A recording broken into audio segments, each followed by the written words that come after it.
ফরিদগঞ্জে বিয়ের ১.৫ বছরের মাথায় প্রবাসী স্ত্রীর রহস্যজনক মৃত্যু। অবশ্য পরিবারের দাবি, পূর্বশত্রুতার জের ধরে হত্যা করে আত্মহত্যার নাটক সাজিয়েছেন। বিষয়টি নিয়ে এলাকায় তোলপাড়।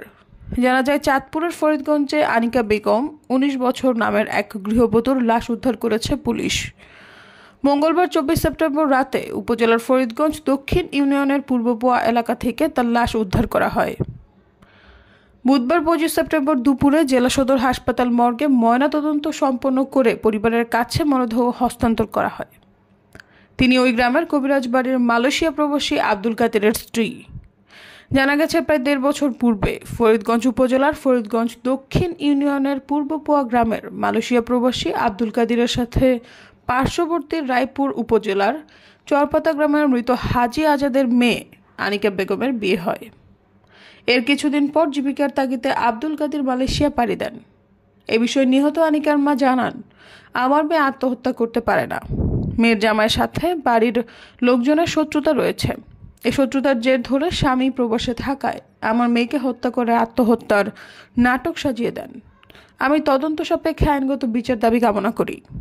ফরিদগঞ্জ থানার উপপুলিশ পরিদর্শক এসআই মোহাম্মদ দেলোয়ার হোসেন বলেন, খবর পেয়ে আনিকা বেগমের মরদেহ তার স্বামীর বাড়ির টিনশেড বসতঘর থেকে ঝুলন্ত অবস্থায় উদ্ধার করা হয়েছে।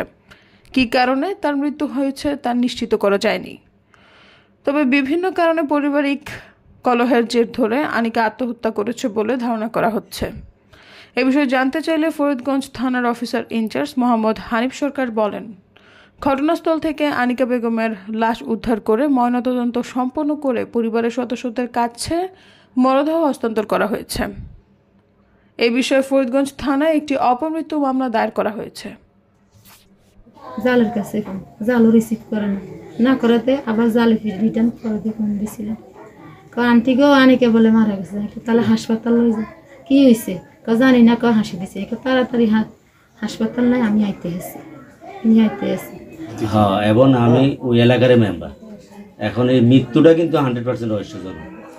মৃত্যুটা কিন্তু সাধারণ মৃত্যু নয়, এটা কোনো অবস্থা মানি নেওয়া যায় না। আমি এটা যেন সঠিক তদন্ত করি, মেয়ের ফ্যামিলি যেন ন্যায় বিচারটা পায়, এটাই আমি আইনের কাছে সহযোগিতা চাই। এই তো এর ভাই কাদের আছে না, করি একটা লোক আছে, হেয়ার অবস্থা দেই, হেয়া কথা কইতে হারে না, হেয়া কাল তগ করে, হে ছবি আঙুতে আছে, নাম জানি না, আইন ছবিটা উঠে এনেছি। বিশেষ করে আমরা সুস্থ বিচার চাই, ওদের তো পাশে এরকম আমার বোনটা যেভাবে লটকাইছে ওরা ওদের জন্য সেভাবে লটকায়, ওদের যেদিন সেভাবে শাস্তি দেয়। আর বোনের নাম কি? আমার বোনের নাম আনিকা আক্তার। আপনার বোনের সাথে লাস্ট কবে হয়েছে? আপনার সাথে কবে? যেদিন মারা গেছে ওই দিন দুপুরবেলা আমার সাথে কথা হয়েছে। কি বলছে আপনাকে? 3-2টার দিকে কথা হয়েছে। ওরে বলছে যে আমি ভালো আছি, আছে,